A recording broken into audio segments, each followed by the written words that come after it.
Hi, this is Anders from In Flames. I'm here at Fort Rock, and we just played a delicious set to these wonderful people out there. And how was the flight coming in? Did you come in from Sweden directly? No, we've been here for. I've been here for 1.5 weeks already. Not right here, but I spent some time in Miami, and then we did some rehearsing in Nashville, and we played our first show last night at Welcome to Rockville. Nice. Yeah. That's up in Jacksonville, right? That is true. Yeah, that's supposed to be a pretty good one. Yeah, it was good. Now you guys have a lot of festivals coming up over this summer. Yeah. Are there any in particular that you're like looking forward to, or any bands that you're going to be playing with that you're looking forward to on any of them? You know, every show it's a unique moment to meet your fans. So I that's not a single show I look more to. You know, I try to take the opportunity every time to have a good time while you're up there. You know, we do an American tour now for a month or 5 weeks. And then we go straight into European festivals, so yeah. Now with all that traveling, do you have any travel tips, like especially when you're going abroad? Like, you know, there's a lot of people who think about it and they don't ever experience it, but with you being so well traveled. I mean, just enjoy it. Just go out and fucking have a good time, and I love to eat. I love to experience the cuisine in different countries, you know. Is there any particular cuisine that you would recommend trying for people who... everything, you know. I'll try everything. No, I mean, it's like, you know, good meat, good fish, good vegetables. You know, now, just take the opportunity, and especially if you go to the 2 restaurants in countries, you get to learn a little bit about the people and talk to the people. It's usually really good. It made me think of when I was traveling in the Netherlands and my friend had ordered fish, and it was just a raw fish, like head on, eyes, everything. And here in America, we don't necessarily do that all so often, you know? So is that something that you're used to being over there? Or? I don't mind. When we've been to Japan, they just scoop the fish straight out of the aquarium and just, you know, serve it right there and then. And it's just, you gotta try it, you know. Still wiggling and everything? Yeah. Did you try it still wiggling? Yeah, they put some sake in the mouth. It's quite gruesome, but it's, you know, you gotta try it at least once, you know. I always say try everything once, twice if you like it. Yeah. So now you guys have the new album coming out. Can you tell us a little bit about that? How is that different from some of your other albums? How have you progressed as a band over the years to this point? I think that is for the fans to tell. I mean, I'm just delivering the music, and we just write what we want to write, you know. And as we grow older as a band or as people, I mean, I guess, you know, things change within the group, you know. I don't think we don't sound the same as we did in the early days, but we still have the same mentality. It's all about melodies, and this album has tons of melodies, and it's fantastic, you know. What can I say? Well, that's my view, and people should just give it a listen, and you know, and hopefully they enjoy it. Now, for you guys, the writing process, can you describe what's that like? Is it, what comes first for you? Is it the drums, a melody, riffs, or has that process changed at all over the years? Yeah, I think it's changed, you know. Earlier in our career, we sort of did music in one corner and vocals in the opposite corner, and then sort of met up in the mix. Today, when we try to write, it's more like me and Björn sit together, and me and Nicholas and Björn sit together and write, and you know, even I can come have a vocal melody at first, which we, you know, start from, and then we try to create a melody or a riff around it. So it's more of a group effort than like separate people. So that changed. But with this album, we went to Los Angeles, and we spent 2-3 weeks there. We rented a big house, and we were like barbecuing, drinking beer, and writing heavy metal for, you know, 24/7 basically. So it was a lot of fun and really inspiring, to be honest. Now, from the start of your musical career to now, what about technological changes? Have you had any technologies that have changed your musical process? Not the process, because we still write the same way. I mean, it started off with a melody or a riff, and that haven't changed. But of course, in the early days when we were mixing album, everybody were, you know, there were like 10 arms on the mixing desk because there were no automation, no nothing. And if you fuck up, you fucked up. And you were recording onto tape, and today you're recording basically on a computer. Use that as a tape machine, but we still use a lot of analog equipment and, you know, real amps, no plugins when it comes to like those instruments. But it's so that changed, and I think more of the industry have changed around us. 'Cause, I mean, we were here before the internet, we were here before streaming, we were here when people went to the record store to actually pick up an album, you know, something that you were looking forward to. Yeah. I mean, I remember myself skipping school because, you know, like Metallica released Injustice for All or whatever. It's stuff like that, you know. It's just like, to me, that was like a big thing. So we've seen a lot of that, but, you know, at the same time, we try to adapt to the situation, and you know, it's like you can't complain, just adapt and just go forward. Musically, we have changed, but we have the same ideas, and, you know. Yeah. Now, I know you had a pretty long career up to this point, but I'm curious, and feel free to pull in dead people for this one. What is your biggest musical fantasy? Anywhere, anytime, any place, anyone?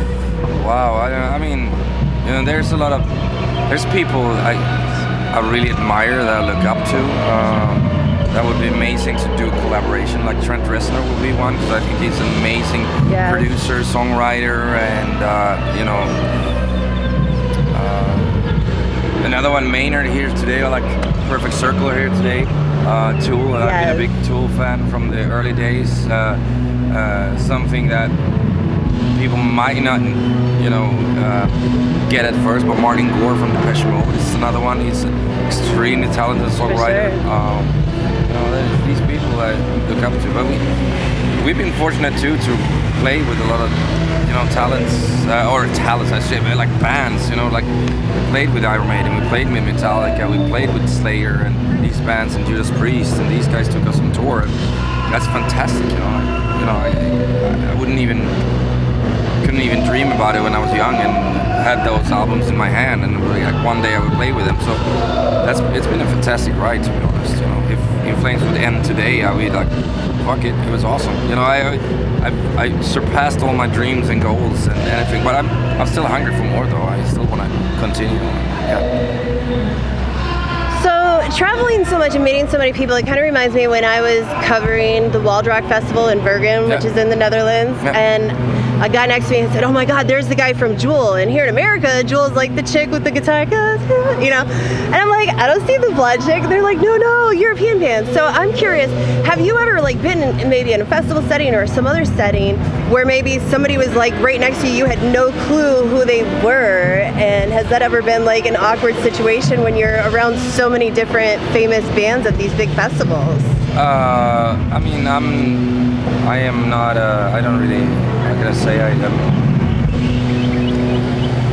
I don't walk around being like, oh, here's me, whatever. That's like, I don't, you know, or I don't go up to anyone here that I don't know and be all fanboy or anything. I mean, it's like people are people, you know, and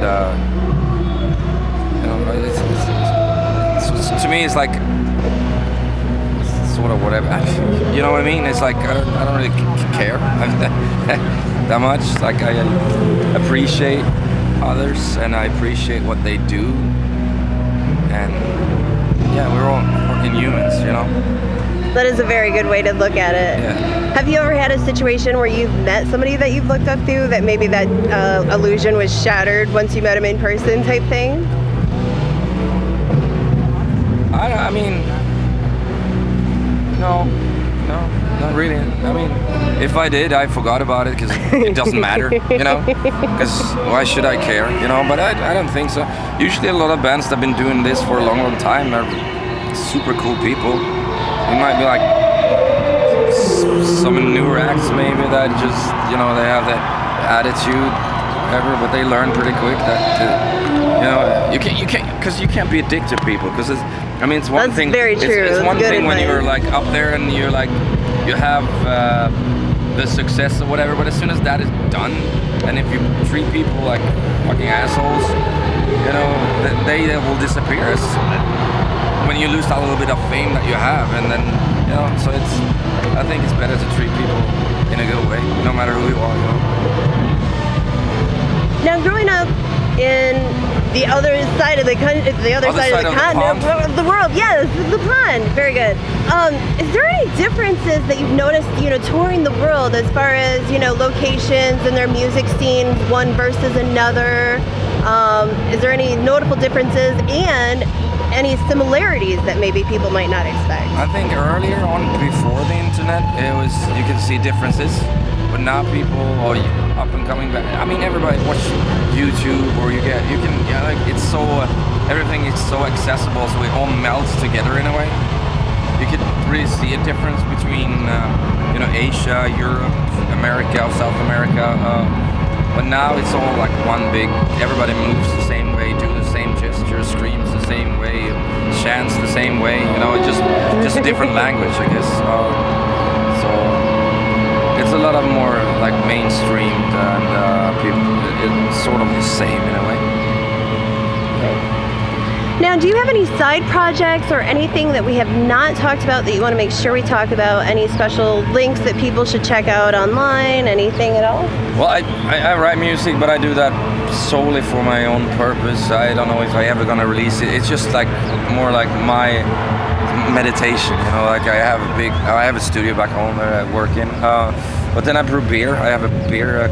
Nice. Do you do any flavors? I like beer, good quality craft beer. You know? I like the frou like lambic framboise. You do any of that fun girly stuff? Oh yeah, we have some sours and stuff like that as well. But I just bought a brewery, so it's that's awesome. 2 weeks Where ago. is that at? In Stockholm, outside of Stockholm. Nice. Yeah, so that's where I live.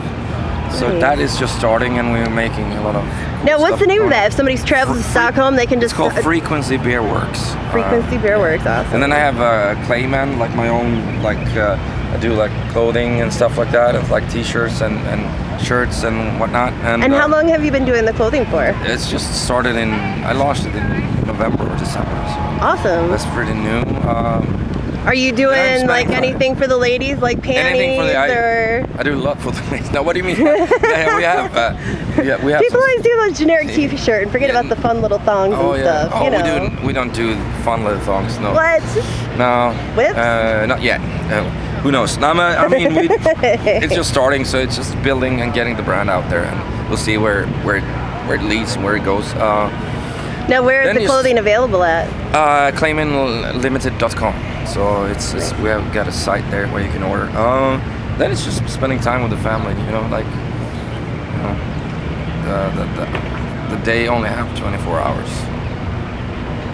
Now, how does the family handle you being on tour? Good. I mean, they've been very. Do they ever come on tour with you? They do. I mean, obviously it's easier in Europe, you know, where it's closer to home. Yeah.